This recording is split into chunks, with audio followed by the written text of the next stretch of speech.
We welcome you to today's lecture. We are going to look at a topic, the passion,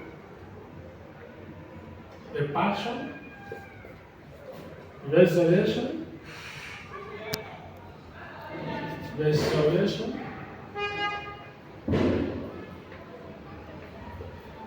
and ascension.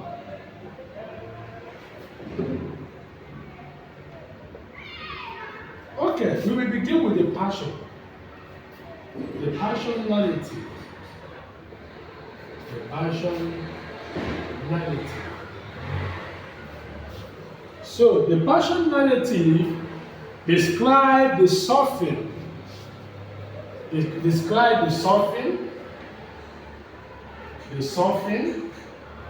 The death, and the final event, which is the resurrection of Christ, the final event in the earthly ministry of Jesus Christ, beginning from the Last Supper, ending with the crucifixions and the burial. So the passion narrative ended with the burial of Jesus. So from the Last Supper to his burial. So the Last Supper recorded in Matthew 26, verse 26 to 29, Mark chapter 14, 22 to 25, was celebrated during the Jewish Passover, carrying deep covenant significance. So during the meal, Jesus took the bread and wine and identified them as his body and his blood. Jesus took bread. The bread is his body, identified it as his body. The wine, he identified it as his blood. Establishing a new covenant. The essence of this is to establish a new covenant. A new covenant between God and humanity. Between God and humanity. He declared, this cup is a new covenant in my blood, showing that his death will inaugurate a new relationship with God. So the death of Jesus Christ inaugurated a new relationship between humanity and God. So the Last Supper became the foundation for the Christian observance of the Last Supper or the Holy Communion. So the Last Supper marked the foundations of Christian Holy Eucharist. So symbolizes remembrance, symbolizes fellowship, participation in Christ's sacrificial work.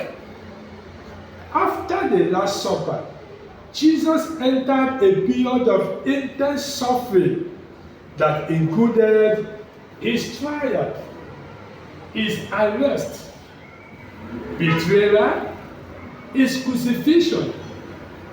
Judas Iscariot was one of the disciples of Jesus, betrayed him to the religious authority, leading to his arrest in the Garden of Gethsemane. Jesus then subjected to both Jewish and Roman trial. And before the Sanhedrin, Pontius Pilate and Herod Antipas.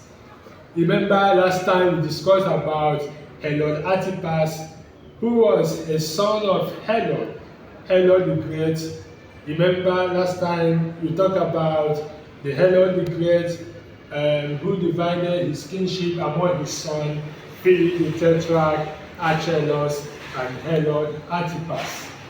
So, though innocent, Jesus was innocent. He was accused of blasphemy and political rebellion.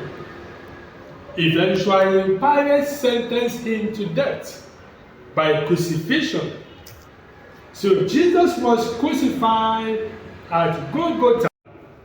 On the cross, Jesus bore the sins of humanity. He carried the sins of humanity and demonstrated God's love and justice simultaneously. His cry, "It is finished," tetelestai, signifying completion of his sacrificial mission. Signifying the completion of his sacrificial mission. The tearing of the temple veil at his death symbolizes direct access to God, to Christ's sacrifice. So the death of Jesus on the cross opened a gateway for humanity to have access to God. So the death of Jesus on the cross signifies it is a gateway and for humanity to access God directly. So, and to the crucifixion appeared to be a moment of defeat. The New Testament presents it as a means to salvation. Forgiveness, reconciliations were accomplished for all who believe. Another thing we are going to discuss is theology. Theology of the cross. Theology of the cross. We talk about the atonement, the substitution, talk about the redemption, substitution, redemption, and sacrifice. So, theology of the cross. What actually happened on the cross? Atonement took place on the cross. Substitution took place on the cross. And sacrifice, Jesus took place on the cross. So it explained the meaning. And the theology of the cross explained the meaning and the purpose of the death of Jesus Christ in relation to humanity's salvation. Central to this theology is the concept of atonement. What does atonement mean? Atonement means reconciliation between God and humanity. So on the cross, Jesus reconciled humanity to God. So it was made possible through Christ's sacrificial death. Human sin created separation from God. What did I say? Human sin created what? Separation from God. But on the cross, atonement took place. On the cross, atonement took place. So, Jesus paid the penalty for sin on behalf of humanity. So, the New Testament teaches substitutionary atonement, meaning that Christ died in the place of sinners. He was a man, he was a divine without sin. So, he died in place of sinners.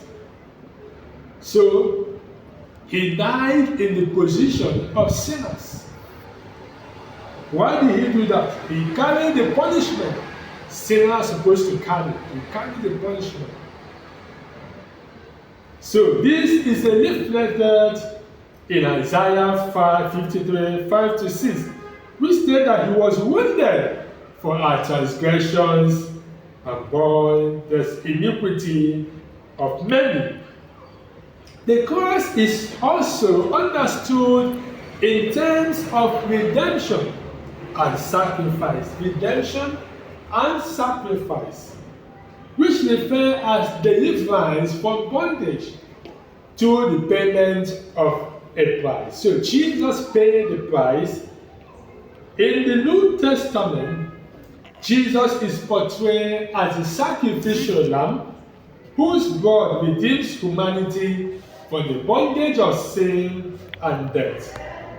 So his sacrifice fulfills and surpasses the Old Testament sacrificial system where animals were offered in order for forgiveness of sins to take place. Jesus offered himself once and for all. Just one sacrifice, himself and for all, as a perfect sacrifice. So through his death, believers receive forgiveness, cleansing, and restorations of relationship with God. So theology of the cross demonstrates both the love and justice of God. So on the cross, we see the love of God and the justice over humanity. So another thing we are going to discuss is resurrection. Resurrection. So historically, credibility and theological implications. So the resurrection of Jesus is the foundations of Christian faith. Assuming Jesus did not rise from the dead, what could have been the faith of his followers? What could have been the faith of Christians today? But his resurrection is the foundations of the Christian faith. So, and it's one of the most significant events in the New Testament. According to the Gospels, remember last time we look at the Gospels, Matthew, Mark, Luke, and John, they were referred as Gospel. Jesus rose bodily from the dead on the third day after his crucifixion. So the historical credibility of the resurrection is supported by several factors. It was not just a story, it was a reality, it was a true story that happened. The evidence are the empty tomb. There was empty tomb. Nobody was there. And there was eyewitness. So the credibility of the resurrection of Jesus, number one is empty tomb. Empty tomb. And number two, witnesses. Witnesses of that's testimony of the eyewitness. Testimony of eyewitness. Testimony of eyewitness. Because there are people who saw him. Many Magdalene saw him. And he went and told his disciples of Jesus, I have seen the Messiah. I have seen Jesus. Even Jesus appeared to them in Galilee. He showed them his power. So, and transformation of the disciples is another evidence. Transformation of the disciples. So the apostles boldly proclaimed the resurrection, and even under persecution, even when they were commanded to shut their mouths up, they insisted, they keep moving, they keep proclaiming that Jesus has resurrected from the dead. So the inclusion of women as the first witness also strengthened the historical reliability of the accounts, since women's testimony had limited legal value in ancient society. So the resurrection has profound implications. What are the implications? Number one, the implications of Christ's resurrection. Number one is that